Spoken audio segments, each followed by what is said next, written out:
wuxuu nabigu yidhi ninka markuu suuqa galayo yidhaahda xadiidkii ibnu maaja albaani xasan ku sheegayay ninka markuu suuqa galaya yidhaahda laa ilaaha ila allahu waxdahu laa shariika lah lahu lmulku walahu alxamd yuxyi wayumiitu wahuwa xayun laa yamuut biyadihi alkhayr kulluh wahuwa calaa kulli shayin qadiir intaa weedhaa ninka yidhahda markuu suuqa galayo kataba allahu lahu alfa xasana wamaxaa canhu alfa sayi'a wabanaa lahu baytan fi ljanna kun waa imisa waa milyan de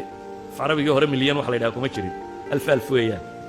kun lagu dhuftay de waa 1 milyan waa 6 zero saxanka maaha